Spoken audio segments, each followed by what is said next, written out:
Donc, à vous de voir toujours, hein, votre choix est totalement libre là-dessus. Est-ce que vous voulez faire l'expérience de la perfection de la vie, donc c'est la voie de l'esprit, et comprendre donc ce paradigme bien mal, modifier les choses en ma faveur ou forcer les choses à aller mieux parce que je pense qu'elles vont pas assez bien, ou considérer, ok, peut-être que de là où je suis, je comprends pas tout.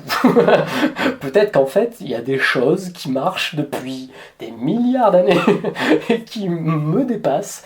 Et si elles sont comme ça, c'est pour une raison. Et peut-être que comprendre pourquoi elles sont comme ça dans un premier temps, ça va m'aider, moi, à devenir meilleur et peut-être laisser ces choses me faire agir ou me guider pour faire en sorte d'apporter du bonheur et de la lumière, de l'amour, autant qu'à moi qu'aux autres. Donc ça, cette considération, c'est la considération de l'esprit, c'est la troisième voie. C'est celle qui parle à côté du mental, d'accord? Et à côté des émotions. Voie de l'esprit, bon. Ou alors, vous pouvez choisir le deuxième groupe, celui qui dit non, c'est moi qui connais mieux, je vais faire du bien parce que le bien c'est bien, et puis je vais pas chercher à comprendre plus loin parce que c'est ce qu'on me dit depuis longtemps, et puis la souffrance c'est mal et ça sert à rien. Voilà, ça c'est la considération dualiste. Éviter la souffrance et aller chercher le plaisir à tout prix, parce que c'est bien. Ouais, enfin, la voie de l'esprit dit le plaisir c'est bien, mais la souffrance a son utilité aussi. Aller chercher laquelle, bah, ça c'est pas à moi de vous le dire, ça c'est à chacun de le comprendre.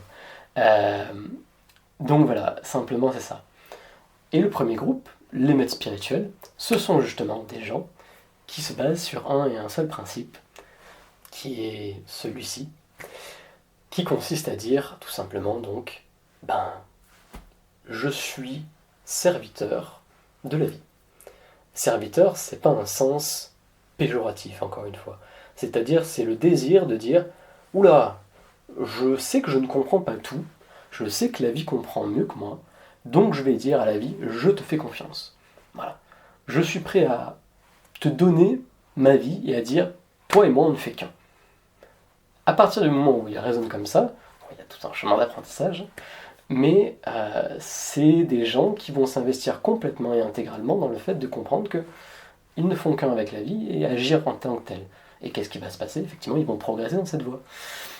Et c'est ça un maître spirituel, c'est un vieux, pas un vieux en termes de corps, ça peut être quelqu'un de très jeune, un maître spirituel, mais c'est quelqu'un de vieux en termes, ce qu'on va appeler d'âme, une grande notion.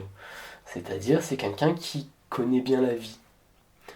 Un vieux, dans le sens du terme, E, E, U, X, dans tous les sens de la langue française, généralement, ça va contribuer à expliquer que c'est quelque chose qui incarne. Orgueilleux. Orgueilleux, c'est qui incarne l'orgueil. Merveilleux, qui incarne la notion de merveille. Un vieux, qui incarne la notion de vie. Donc voilà, c'est ça un maître spirituel, c'est un vieux à l'intérieur. C'est-à-dire qu'il décide de dire, ok, je vais incarner la vie. Et c'est pas orgueilleux ça. C'est considérer quelque chose qui est, c'est-à-dire que qui vous êtes vous qui regardez ça? Bah, vous faites partie de la vie, que vous le vouliez ou non. c'est tout simplement ça. Mais faire partie de la vie, ça veut dire quoi? Ça veut dire en faire partie intégrante. Vous êtes comme une cellule dans le corps de la vie. Donc, vous êtes la vie. Enfin, c'est comme si vous considérez... Si vous dites que vous n'êtes pas la vie, c'est comme considérer que votre main, elle peut faire ce qu'elle veut. Et imaginez, si votre main, elle veut aller par là, où vous êtes, imaginons, la représentation de la vie, votre corps, et que vous voulez aller par là, qu'est-ce qui va se passer?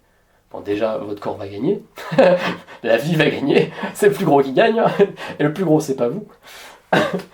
Et surtout, ça va faire mal, parce qu'il va y avoir une résistance. D'accord? Donc le principe, c'est que le maître spirituel dit, bon, j'en ai marre de la résistance, j'ai envie de comprendre pourquoi le corps tout entier, il veut que j'aille par là. Et pourquoi il y a un ego qui dit non, moi j'ai envie d'aller par là. Alors le maître spirituel dit bon, moi qui suis là, je vais essayer de comprendre ce que la vie veut me montrer. Voilà. Elle connaît mieux. Ça se trouve, c'est mieux par là-bas. C'est tout. Et il décide de vivre comme ça. Et tout ce que l'enseignant spirituel, le maître spirituel, va chercher à enseigner à l'élève, c'est ça. C'est écouter mieux la vie. Tout simplement.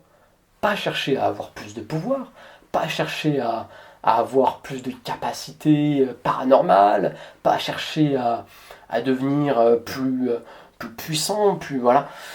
pas chercher à imposer même un diktat de vie, il faut que tu fasses comme ça pour avoir ça, pas chercher à se mettre en avant, puisque c'est pas une question de modestie, c'est une question qu'il a compris que c'est qu'une partie de la vie. Donc il travaille avec la vie. Donc quand il y a quelque chose qui arrive, même si c'est miraculeux pour certains, lui, le maître spirituel, sait très bien que c'est juste une manifestation de la vie avec laquelle il travaille. Donc oui, il est en partie responsable de ce qui vient de se passer, de la guérison, de peu importe. Mais surtout, il est en totale collaboration avec plein d'autres trucs qui le dépassent lui-même complètement et il en a conscience généralement, si c'est un maître spirituel un peu avancé. Et qui, bon, c'est pas une question de modestie que de dire ouais, bon, je vais pas me lancer des fleurs parce que voilà. Voilà. Et parce qu'il sait que vous, qui êtes devant lui, qui venez lui demander de l'aide, ben, vous êtes juste exactement comme lui, un maître spirituel, sauf que vous n'avez pas encore forcément envie de parcourir le même chemin. Et c'est tout à fait ok, et c'est bien naturel. Il n'y a aucune raison que quiconque vous force à le parcourir, ce chemin. Donc, non, voilà. Un maître spirituel, c'est juste quelqu'un qui cherche à vous libérer, essentiellement de vous-même. C'est tout. Et c'est tout ce qu'il fera. C'est-à-dire qu'un maître spirituel, par défaut, ne vous donnera jamais de conseils que vous n'avez pas demandé. Et il ne vous donnera jamais d'instructions précises sur ce que vous devez faire. Il vous donnera des choses qui peuvent vous aider. Il vous donnera des informations qui peuvent vous aiguiller sur ce que vous pouvez expérimenter. Mais jamais il vous guérira si vous n'êtes pas prêt à guérir. C'est le principe. Il cherchera à vous guider vers votre propre guidance.